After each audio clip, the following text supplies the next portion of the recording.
Hello and welcome to a very special How I Paint Things.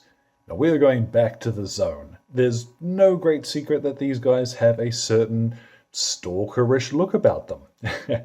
These are September's Patreon release from Anvil Industry, but interestingly enough, they have also recently launched a print-on-demand service for their resin stuff that they haven't done in resin cast yet.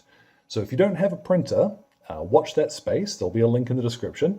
That is very cool. These guys, of course, aren't there just yet because at the moment they're exclusive to Patreon backers.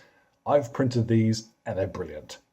So because I wanted to add a couple of new cool things to my collection for Majestic 13, I thought, why not? Let's paint up some Gorka suits and get started. So all of the paints will be listed in the description below, and today the base recipe will be at the end. You can watch me do that. Let's start painting. So to start off with, I've primed a couple of these fellas with Zandri dust from Citadel. Now I do recommend if you struggle to hit any of the spots, like up under the arms or what have you, you can use a little bit of Zandri dust from the pot, just thin it down a little and jam it on with a big rough brush. It won't matter too much. Now I haven't needed to do that, but I will list Zandri dust from the pot in the description as well, because it would be a handy one to have for tidy up as we go on later. Now the first color we're going to apply over the top is actually a contrast color. I've got here Creed Camo, and this is going to go straight over the top of that Zandri dust.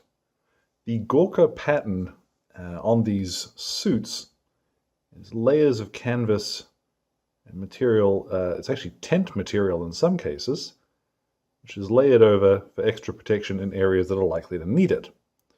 Now luckily on these miniatures it's quite well defined, so you're going to see the edges of all the areas where these patches are. The wrist, these little ridged bits around the wrists, they are supposed to be the same color as the base of the suit. Don't worry too much if you end up splattering anything. This bit's, yeah, not the fastest, but also not all that difficult. So I'm going to go around now. Yeah, there's quite a few. I'm going to pick out all of the panels on these suits. You don't need to worry about being too careful applying this. Like I said, you can very quickly patch it up with a bit of Zandri dust if you go over anywhere, and it also doesn't need to be green. These are manufactured in a range of different colors, so you could also do those strips in brown, or if you're feeling particularly saucy, some of those areas were done in camouflage patterns, but that's a little beyond what I'm going to be doing today. What we'll move to next is painting the webbing, and for this, there's kind of a surprise. I've got Gutrippa Flesh here. Now this is one of those chalky looking contrast colors, so when you do get it, make sure that you're shaking it until the white junk is off the bottom of the pot. It is important that it is thoroughly mixed. Now when I did, look at that, when I did my test piece, I really thought I had gone crazy with this. And you might not believe me that it's going to work, which is why I started putting finished miniatures at the start of videos, so that you can see, okay, maybe trust this guy. But yeah, this is intense. All the same, hold your nerve, and all of the webbing, give it a coat of Gutrippa Flesh. Wowee!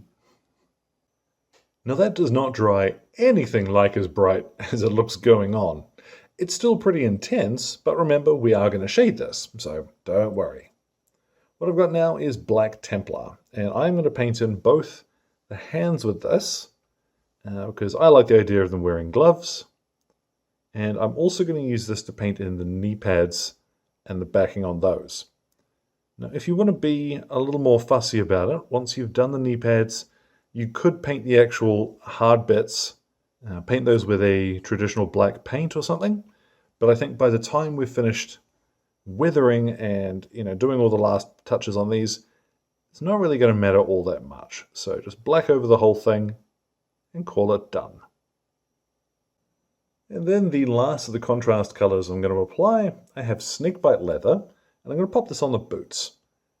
Now, there's nothing saying that you couldn't just as easily paint these in with the black at the same time, but I want brown, so brown it is. Okie dokie. Now that we've done all of the soft equipment, what we're going to move on to is a dry brush. Now I've got one of my rancid, raggedy old brushes here. You can use makeup brushes, you can use the old Citadel small dry brush, or what have you. It's up to you. What I'm going to use is Ushabti bone, and I want to get most of this out off into a bit of kitchen towel. Common question is, what is your secret to dry brushing? And the answer is always less paint.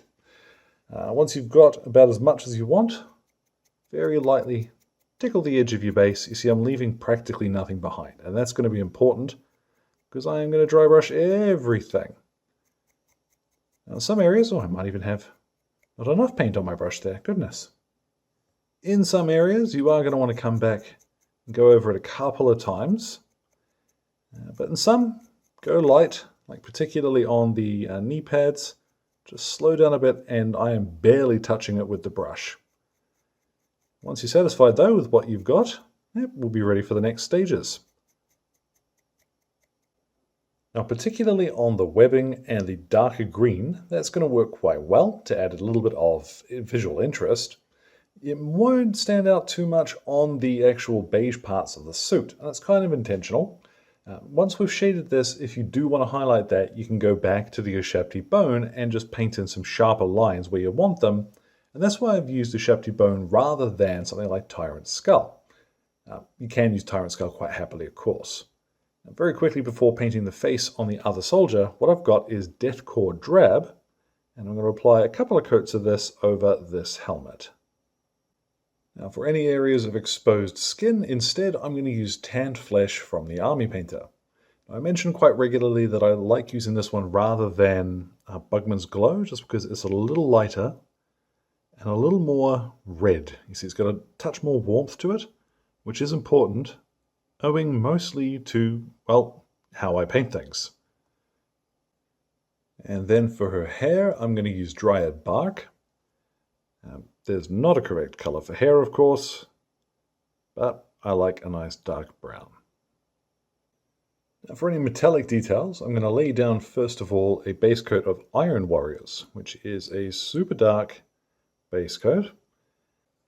Now once that has dried thoroughly, if you want to go back and do any tidy up at this stage, you can.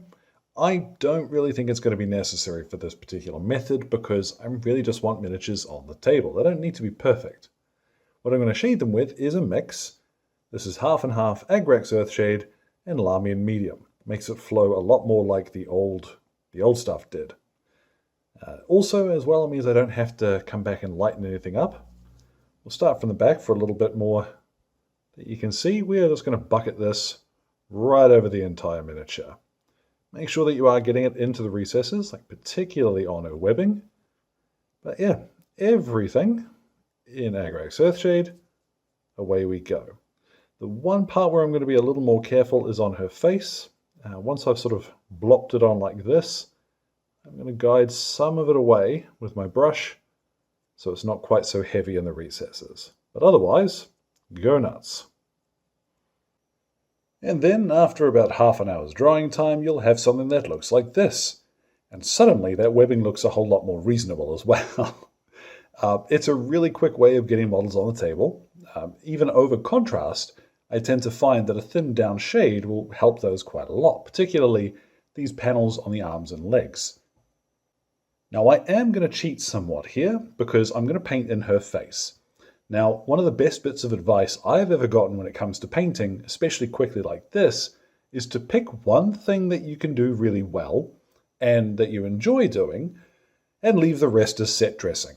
So her gear, her weapon, I don't really care all that much about. I like painting faces. Now I am going to direct your attention to another video where I've done this in quite some detail. I'll pop a link to that. If it doesn't load up properly, you're looking for the section where it talks about going overboard on faces. It's the 1150 mark. So I'm going to pop the paints for those in the description too. Let's skip ahead a little. And there we have it. There's her face painted as well. Now, obviously, I didn't give her the apothecary white for the stubble, but what I did do instead, and what I have done on a couple of these other sort of post-apocalyptic looking dudes, is a little bit of, Mortarian grime, just on the hollows of their cheeks and around the nose. It is very subtle, like even in reality it's quite subtle. It will not show up on camera at all. But I just wanted to add a little bit of sickly green in there. What I'm going to do next is to very lightly dry brush her hair with some Sylvaneth bark, and then I'm going to go ahead and pop a varnish on them. Now there is the power of a good matte varnish. I've gone ahead and used Instar's Varnish Plus. What I'm going to do next, and there's a very good reason why I have varnished this first, is we're actually going to do some of the metallic highlights. You can do those before you varnish if you like, but in order to keep them bright and shiny, I find doing them after the varnish will actually work quite well. So let's grab this fella for a second. And I'm going to grab here some Iron Hand Steel. Now it does not matter too much what silver you use for this. You can go much brighter if you like. But with just a tiny wee bit on my brush, what I'm going to do is use it to ding and irregularly scratch some of the edges of this armored helmet. Now I have no idea in reality whether or not this is like a dense plastic or if it's metal, but this looks way cool, so that's what I'm doing. And once you're satisfied with that, you can grab something like an old medium layer brush, anything which is battered and really ragged, and again, with a tiny wee bit of Iron Hand Steel in your brush, just lightly dry brush the edges of the weaponry where you want to catch just a little bit more depth there. So I'm not going to do much because I really want to concentrate on the barrel here. And I've also done a little of that on her rifle. Now what I'm going to do is actually show you how I do these bases. Nice and quick, we've got Stirland Mud going on first. You don't need to be terribly generous with this, just cover the top of the base. Now what I've got is a raggedy old brush and some Ryza Rust. What I'm going to do is dry brush fairly heavily across the dirt. And seeing that I've already got some on his leg is not too much of an issue, because as we go around and build up this color, after a few passes you'll notice that I start running out of what's on the brush, right?